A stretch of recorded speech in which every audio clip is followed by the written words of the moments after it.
Muy bien, de nuevo le damos la bienvenida a todo mi querido auditorio. Si ven que alguien aparece y yo no lo estoy viendo, por favor me dicen.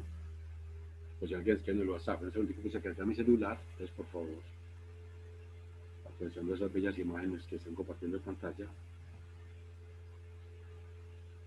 Entonces, vamos a seguir avanzando. Les venimos haciendo un desarrollo maravilloso de aplicaciones de la geometría y estamos dedicados al estudio de los vectores, que son un tema muy representativo de un curso que ustedes ya vieron, un bachillerato y que se vuelve significativo para el otro semestre. En este momento le estoy compartiendo pantalla. Están viendo mi pantalla en este momento, ¿cierto? Sí, profe.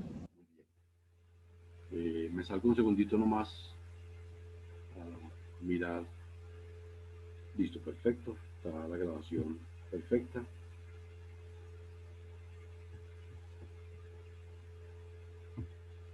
Tengo el documento que quiero compartirles y voy acá. Muy bien.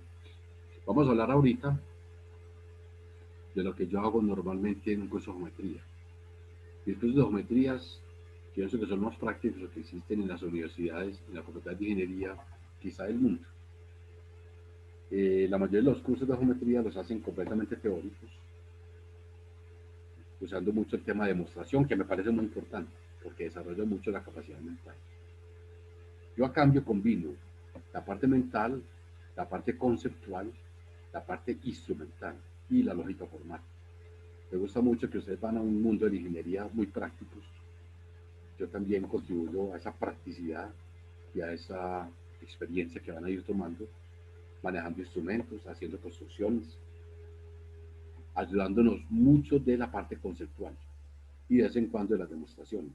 Hoy en especial voy a dedicar unos minuticos a recordar cómo se hace una demostración en el mundo de las matemáticas. En el mundo de la geometría, recordemos que la palabra teorema quiere decir proposición cuyo valor de verdad debe demostrarse. O sea, nosotros debemos demostrar todas las demostraciones de geometría, hay que justificarlas paso a paso.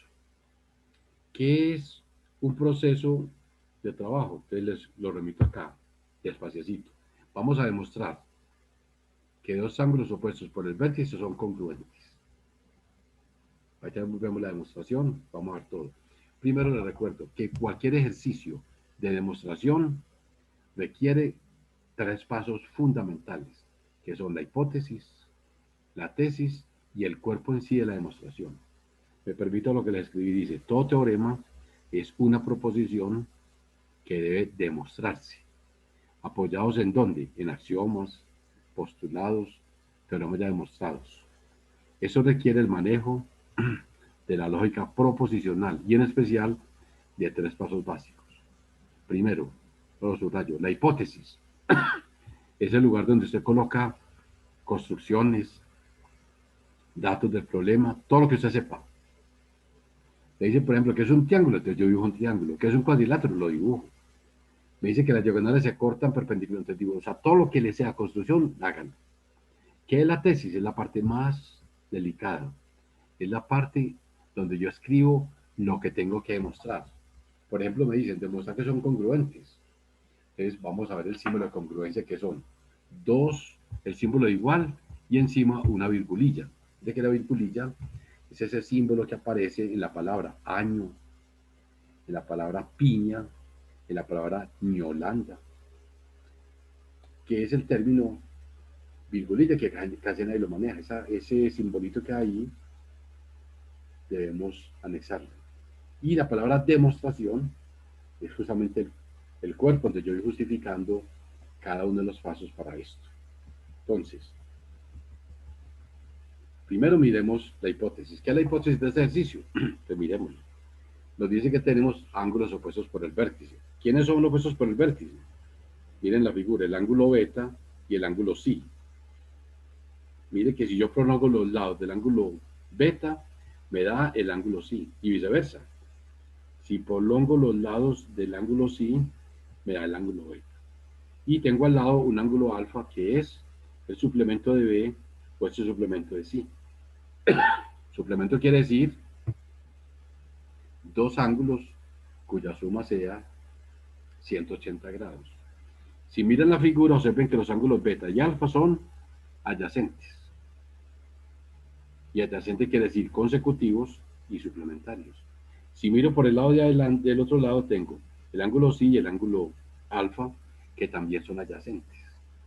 Son consecutivos, tienen un lado común, un vértice común, y los dos suman 180 grados. Entonces, la hipótesis es hacer la figura, hacer el dibujo, qué construcción de las pone ahí, etc. Entonces, para este ejercicio tengo solamente tres ángulos: alfa, beta y el ángulo phi. ¿Qué es la tesis? Mire el símbolo, mire que coloco aquí un simbolito, un igual y una virgulilla encima. Ese símbolo quiere decir congruencia. Congruencia quiere decir que al encaramar el uno, superponer el uno con el otro, coincidan perfectamente en todos sus puntos. Eso quiere decir congruencia. Listo. Demostración, facilísimo. Entonces decimos, el ángulo beta más el ángulo alfa suman 180 porque son adyacentes. Definición que ya vimos. Por el otro lado, el ángulo phi y el ángulo alfa también suman 180. ¿Por qué? También siguen ángulos adyacentes. Ahora vamos a restar la de arriba con la de abajo. ¿Cómo se resta? Fácil. Ángulo alfa menos ángulo alfa se cancela. Entonces compro beta más alfa menos, bueno, aquí y así está bien. Muy bien. Entonces mire que alfa y alfa se cancela. 180 con 180 se cancela. Entonces queda solamente beta menos psi. Como está restando, pasa al otro miembro y queda sumando, entonces quedan igualitos. Este símbolo, esos tres puntitos quiere decir simplemente de dónde, puesto que. Entonces observen que estos dos son opuestos por el vértice y son congruentes.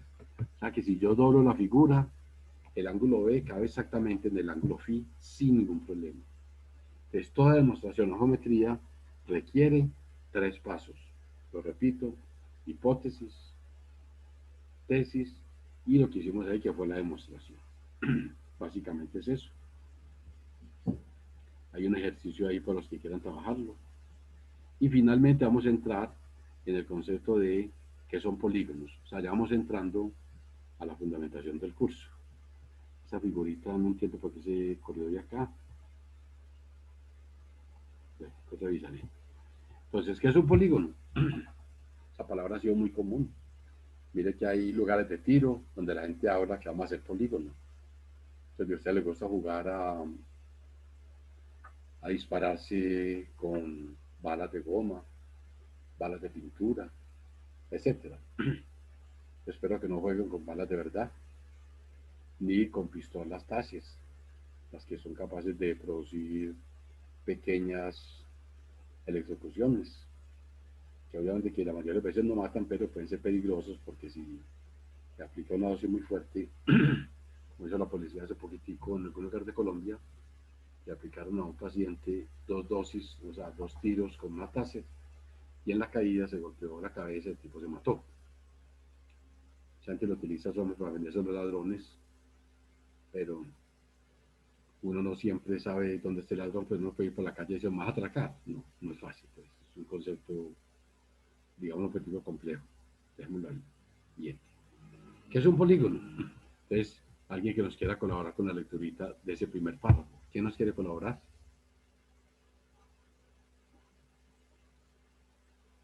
Yo. Hágale. Un polígono es una figura plana y cerrada, limitada por varios segmentos de recta que cortan de dos en dos.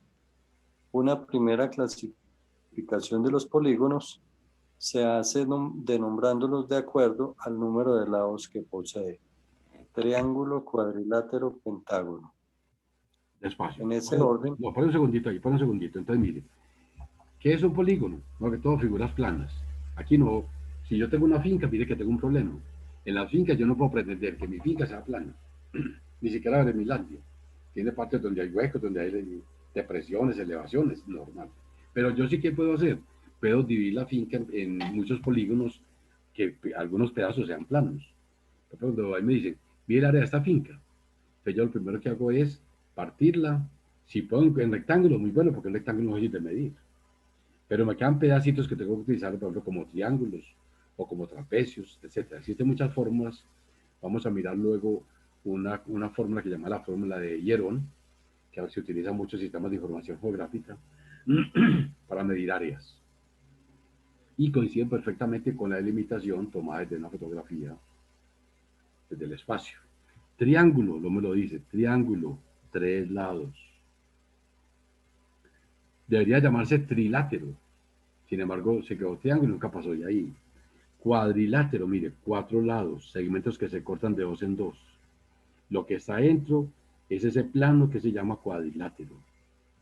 Pentágono, aquí se me ocurrió lo cuadraré en cualquier momento. Se cortan de 2 en 2, tiene 5 lados. El Pentágono muy famoso en Estados Unidos, recuerde que es el centro de defensa. Las abejas les encanta el hexágono. Los panales son así. La naturaleza ama los cristales. Vamos a ver algo muy maravilloso. Yo no puedo tener cristales de la forma que quiera. O sea, usted nunca podrá tener un cristal de 10 lados. No existe. La naturaleza es sabia. Coronavirus, desde el punto de vista geométrico, es una figura en forma de icosaedro. Mire qué belleza. Todos los virus de alto nivel forman sólidos de 20 caras. Por eso se llaman icosaedros. ¿Por qué son así? No tengo la menor idea. Pero sí les cuento algo. Yo puedo llenar este tablero, puedo llenar este muro, el piso con triángulos y no sobra ni falta. Lo puedo llenar con rectángulos, perfecto, con cuadrados, perfecto. Con pentágonos nunca se podrá. ¿Lo puedo hacer con hexágonos? Claro, las abejas lo hacen. ¿Lo puedo hacer con 10? No. Con 11 tampoco. Con 12 sí y con 20. Mire qué belleza. Solamente puedo con 3, 4, 6, 12, 20. Eso es un detalle muy importante. La cristalografía existe desde épocas inmemoriales. Desde la época, mucho antes de Cristo, ya se había trabajado la cristalografía. Cuando ya estaba en el laboratorio de geología de la Nacional, que queda en Minas, eso está lleno ya de cristales hermosos. Por ejemplo, azuritas, malaquitas, wolframitas, marianitas, etcétera. Un montón de cristales importantísimos, pero todos tienen formas definidas, o triangulares, o cuadrangulares, o hexagonales, o dodecadrales, o isocoedrales. No hay más formas. O sea, eso nunca encontrará en la naturaleza un cristal de 8 lados o de 9, no existe, ni de 15. Existen solamente formas específicas. Detalle, si usted mira la figura del triángulo, mire que hay un ángulo I que se llama interno y hay un ángulo E que se llama externo. Igual en todo esto, si lo definimos. ¿Nos quiere seguir leyendo, Esteban, por favor? Ángulo interno es el No, ángulo no, ahí, formado por... ojito, no, ojito, donde dice, en ese orden se tienen. En ese orden se tienen además los hexágonos, heptágonos, octágonos, nonágonos, decágonos, encágonos, pentadecágonos, quincelados y coságonos, 20 lados. Circunferencias poseen infinitos lados. Muy bien. Ángulo interno es el ángulo formado por dos lados de un polígono. Ángulo externo es el ángulo formado entre un lado y la prolongación de otro. En los polígonos adjuntos se muestran un ángulo interno y uno externo. Si le hacen una profunda mirada a los polígonos, pueden percibir que un ángulo interno y uno externo son ángulos respectivamente adyacentes. Muy bien. Entonces, miren estas figuras que tengo acá, por ejemplo, miren. Ocurrió algo especial. Si yo este ángulo que tengo acá, ahorita traigo el otro. Se ven esa figurita. Se ven el ángulo interno que tengo acá y ese ángulo externo, mire que son adyacentes. Los dos suman 180 grados. Igual, aquí pues se me ocurrió la línea, vamos a tener, si esta línea la pongo acá y este acá, siempre serán adyacentes. Es un detalle muy especial, va a ser ese. Despuésito vamos a demostrar que en todo triángulo los ángulos internos suman 180 grados. Por ejemplo, a modo de ejemplo, digo acá, dice en un triángulo equilátero, pues llama equilátero o equiángulo, cada ángulo interno mide 60 grados.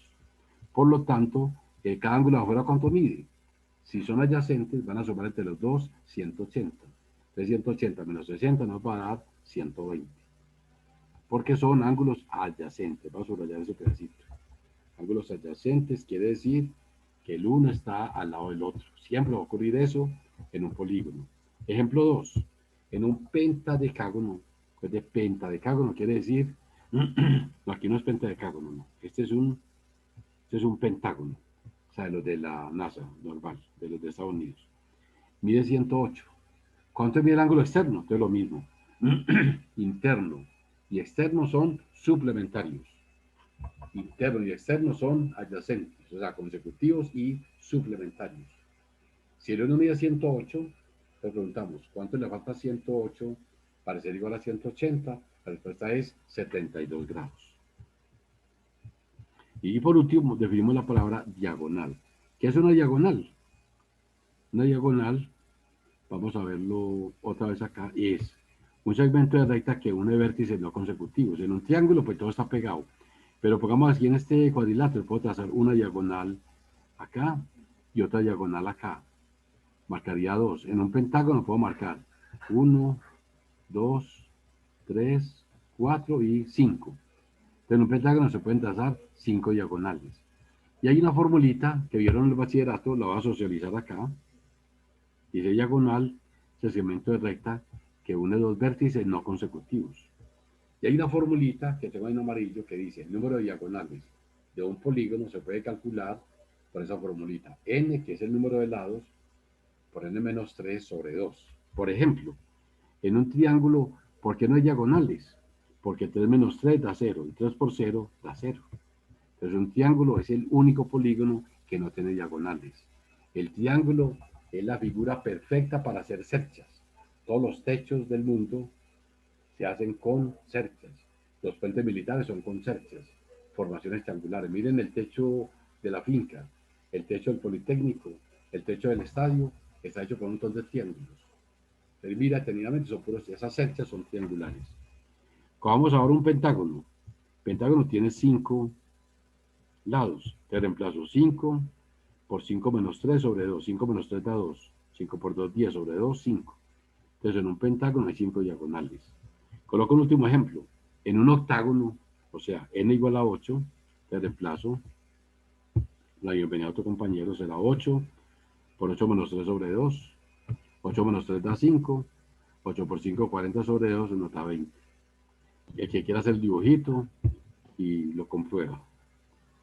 Listo. Entonces ya la próxima charla vamos a comenzar a especializarnos en el manejo exclusivo de los triángulos. Los triángulos son muy importantes en la vida moderna. Es tan importante el triángulo que existe hasta el triángulo amoroso y el triángulo del amor. Los símbolos cósmicos. Mire, por ejemplo, los masones tienen un ojo, el ojo está rodeado por un triángulo equilátero y adentro dice, el ojo que todo lo ve. Otros símbolos cósmicos, un triángulo y afuera dice manifestación perfecta.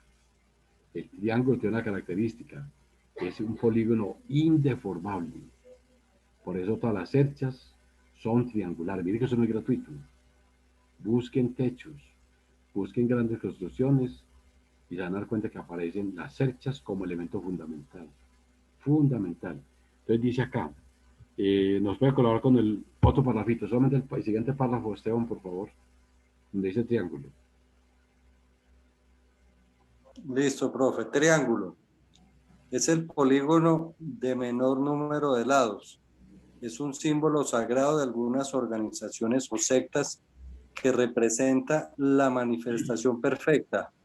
O si en su interior colocan un ojo, muestra el ojo que todo lo ve. Físicamente es una figura rígida, es decir, no se deja deformar.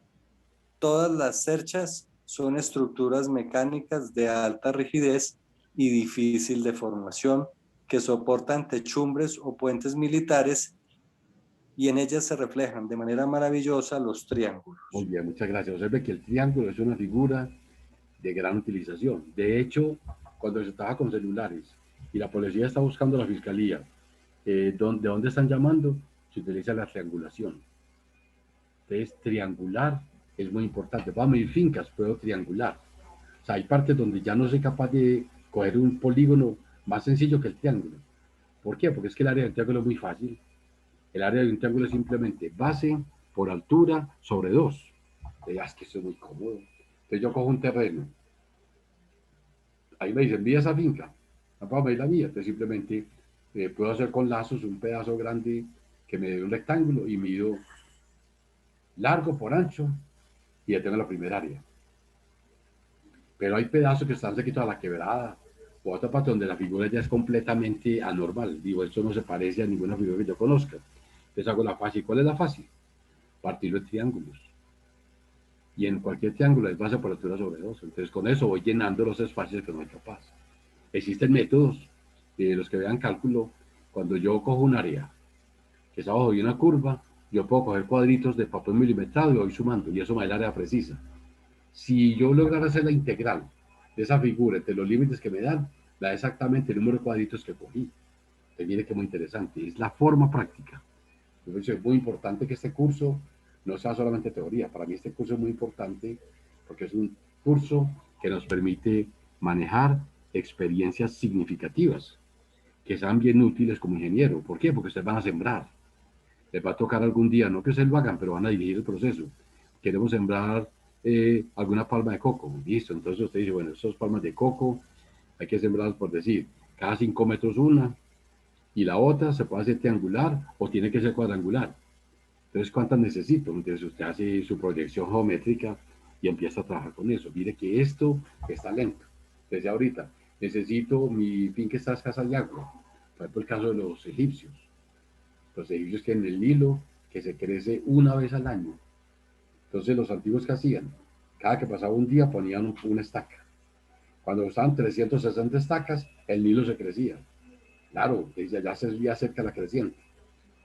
Inundaba el terreno, lo llenaba de lino, lo llenaba de vegetales, de troncos, y esa es la vida, sembraban el trigo para la civilización. Se volvía a normalizar el río, ya los cultivos iban a escasear. Entonces, muy posiblemente, si no consiguieron el trigo suficiente, les tocaba, como eran grandes mercaderes, les tocaba empezar a recorrer, a ir a traer algo. Recuerden, uno con un clima de 53 grados, escasa vegetación, sin Gatorade, sin Coca-Cola, ¿qué le toca hacer? Vivir del mercadeo. Los grandes mercaderes tienen que ser ellos. O sea, es un pueblo que requiere mucha mercancía. Entonces, viajen. Los viajes eran normales entre los egipcios por la razón de supervivencia. Entonces, el triángulo, se nos antoja maravillosa. Bien, miremos cuántos estamos hoy acá conectados. En este momentico estamos conectados 10. Bueno, me preocupa porque nos faltaron bastantes estudiantes hoy. Sobre todo también tenemos otros estudiantes nuevos que no vinieron. Le doy la bienvenida oficial a Angie. El transcurso del día les mando el formulario para que lo llenen. Les repito, la información es básica, nombres y apellidos completos, identidad, código de la institución y si está de acuerdo con el pacto que ya propusimos, la respuesta es que sí y ya. Eso nos llega al correo, yo simplemente saco una estadística, la que comparto con mi facultad, que nos pide esta información para los procesos administrativos. Muchas gracias a quienes nos acompañan. Alejandra, Angie, Dayana, Diego, Esteban, María Los Ángeles, María Paulina, Mariana, Mayerlis. Muchas gracias por hacer el esfuerzo y tener el gusto de acompañarme en este viaje. Este viaje es por todos ustedes. Me encanta compartir experiencias. Disfruten mucho este día que nos llegue y la noche que va a pasar y cuídense mucho. Insisto que hay un informe de parte del Hospital San Vicente donde dice que se están disparando los casos otra vez. Italia tiene 42 millones de personas confinadas totalmente en este momento. El Reino Unido, España, Francia no permitieron que los jugadores viajaran para las eliminatorias. Entonces, hubo un único camino, suspender las eliminatorias suramericanas hasta nueva orden. Y lo mismo acá, la gente está muy relajada, cuidémonos mucho. Es un mensaje de vida, es un mensaje de amor. Vamos para primavera, para que tengamos el gusto de poderla celebrar y viajar mucho. Muchas gracias por haberme acompañado y cuídense mucho. Hasta luego a todas y todos. Nos Hasta vemos. luego, profe. Profe, gracias. Luego, Profe, hasta luego. Hasta luego, profe. hasta luego a todos. En ese momentico cierro, cuídense mucho. Hasta luego.